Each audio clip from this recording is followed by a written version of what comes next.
Good morning. How are you? This is Iyabo Onipede at CoachIyabo.com. And this is day 8 of the Lou Bartone challenge to go live every day in August on Facebook. And we're promoting leadership components here at Leadership Matters. So let's talk about today's component. We've gone through what's the definition of leadership. We've looked at some leadership theories. We've looked at multiple intelligence. We've defined emotional intelligence. And yesterday we began talking about the self-perception component of emotional intelligence. So I want you to ask yourself a question about your emotional self-awareness. And what does emotional self-awareness have to do with leadership? So remember, this month we're building blocks. We're looking at, I want you to think of leadership as 31 pieces of a puzzle. And every day I'm going to come and add a piece to the puzzle, and we're going to fit it together. So leadership is something that everybody wants, right? We want to accomplish things in our lives, and we end up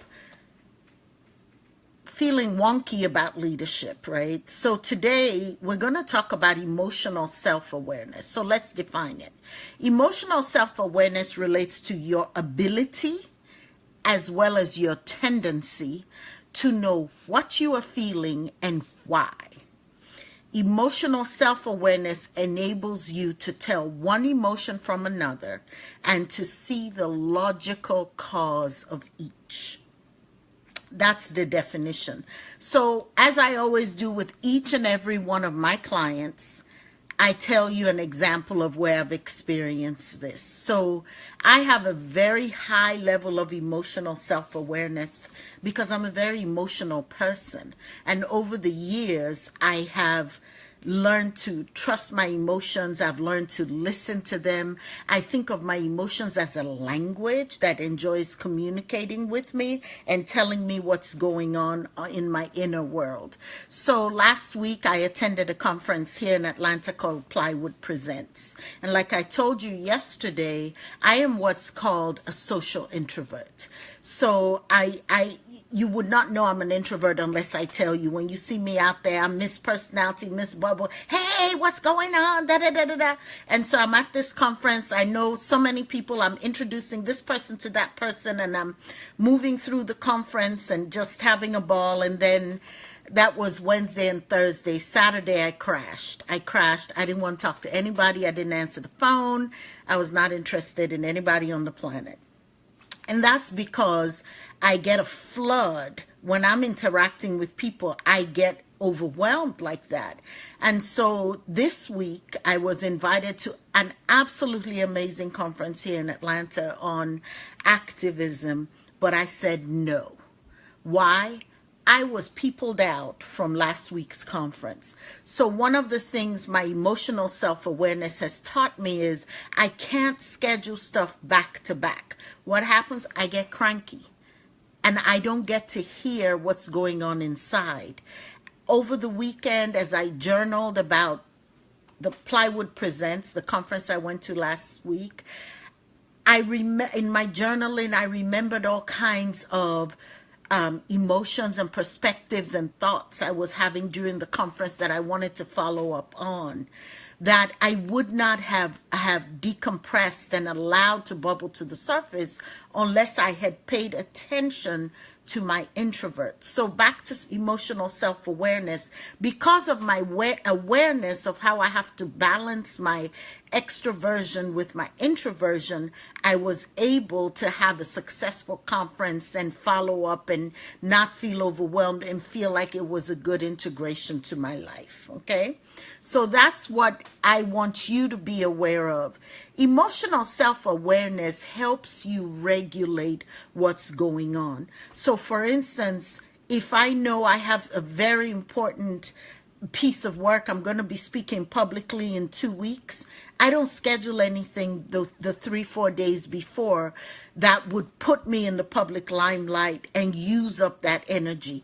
That is being emotionally self-aware. So there are a couple of things that are at issue here. If you have low emotional self-awareness, then you think you're all here. You think you're just a brain and you're not a whole person, body, soul, and spirit.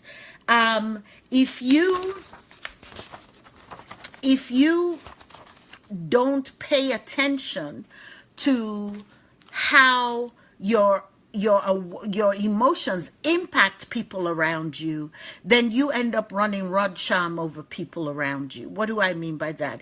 If I'm grumpy about an interaction I had with someone at, okay, it's about 10:30 my time, at 8 a.m. this morning, if I am grumpy about that and I come to talk to you and I'm still snappy, and then you get defensive and then we have an issue, and then that's a business deal gone bad, and it had nothing to do with you and me. It had to do with how I showed up to you because of something that happened to me earlier. And how many people do we know that go through this? They just bully everybody on the planet, not even understanding what started their negative emotions. We go into new relationships with people, and we're not even aware that we are running over people. So we need to be emotionally aware and mature. It requires maturity to be emotionally aware.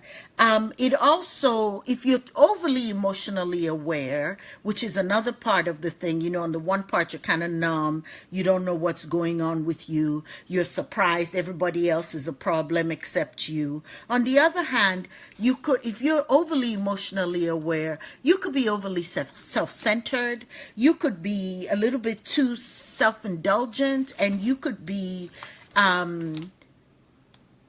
immune to the needs of those around you. You may not be able to empathize with those around you if you're so consumed with this world of yours that's your inner ecology. So again, with each of these components we're talking about, it's about finding a balance that works for you.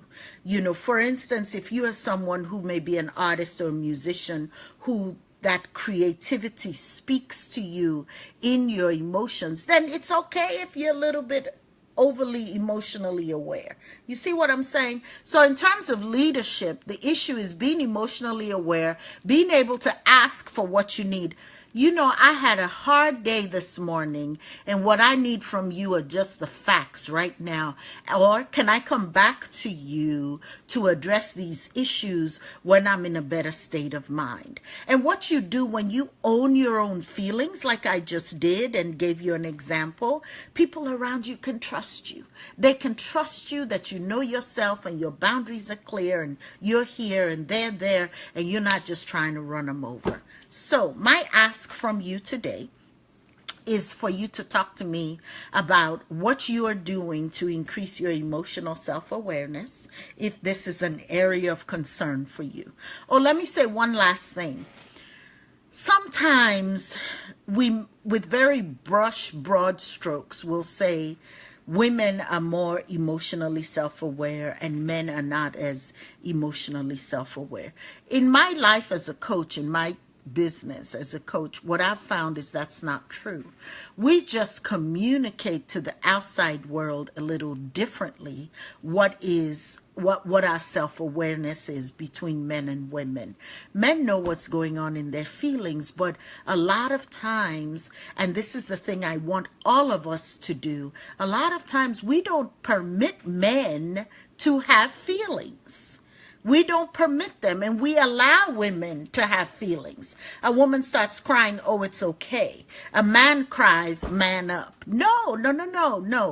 I love my male clients getting in touch with their feelings, speaking about their feelings. If you are not being destructive with your feelings, then bring it on. Let's talk about it. Men and women are allowed to have all their feelings. So today, I want to bless you with this one statement. I permit you. If you were waiting for anybody's permission, here it is. I permit you to feel all your feelings. Feel them. How you express them is critical, though. Feel them all day long. Men have feelings. Men have feelings. Did I say it enough times? Men have feelings. I want men to be okay with having feelings. It's okay to say, you know, I feel angry about what happened over there. It's okay to say, I feel hurt. I feel sad. And so today, my takeaway to you is, I wonder at the end of the day how many feelings you can come up with that you've had in this one day, and how it relates to your capacity to be a leader. Leaders know their feelings, and they're aware of their feelings, and they have a tendency to anticipate how they're going to feel in a particular situation. Leaders allow for all of their feelings. So that's my spiel for you today. Please join me again tomorrow morning. We're going to talk about another component of self-perception, which is part of an emotional intelligence factor. Have an amazing day. You know I love feedback. Leave your comments. Peace. Blessings. Bye.